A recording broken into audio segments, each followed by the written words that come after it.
Maithili express की शानदार प्रस्तुति।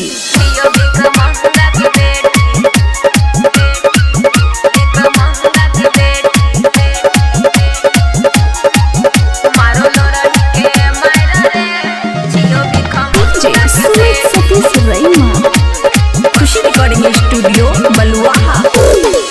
गजन करै छौ बेटा, गजन करै छौ बेटा, तोर मोगी के गायर रे छियो भिख मंगा के बेटी, छियो भिख मंगा के बेटी, मारो लो रही के मायरा रे छियो भिख मंगा के बेटी, मारो लो रही के मायरा रे छियो भिख मंगा के बेटी।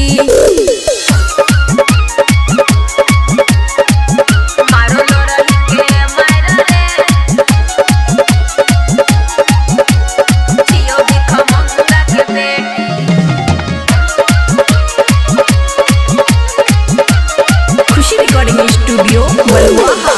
तू ही बसैने रही मन में करारो, आगू से थारी खींचो छियो हेल के बोरारो, छियो हेल के बोरारो।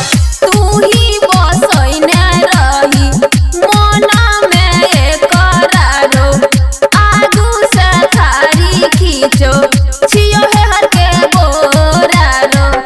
खटबै छौ भैर दिन हमरा, खटबै छौ भैर दिन हमरा, टंगरी पसार के छियो भिख मंगा के बेटी, छियो भिख मंगा के बेटी, मारो लो रही के मायरा रे छियो भिख मंगा के बेटी, मारो लो रही के मायरा रे छियो भिख मंगा के बेटी।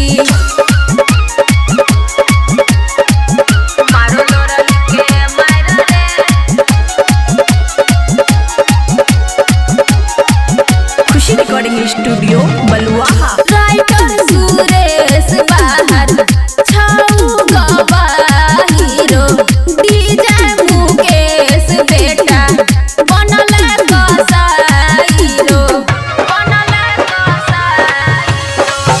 राइटर सुरेश बाहर छौ गवाहीरो, डीजे मुकेश बेटा बनल कसाईरो।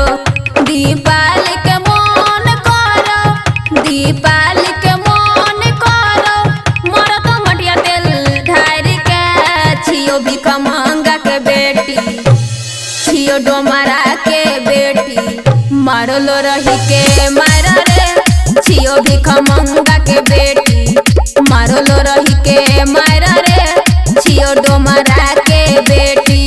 गजन करै छौ बेटा, गजन करै छौ बेटा, तोर मोगी के गायर रे छियो भिख मंगा के बेटी, छियो भिख मंगा के बेटी, मारो लो रही के मायरा रे छियो भिख मंगा के बेटी, मारो लो रही के मायरा रे छियो भिख मंगा के बेटी। खुशी रिकॉर्डिंग स्टूडियो बलुआहा।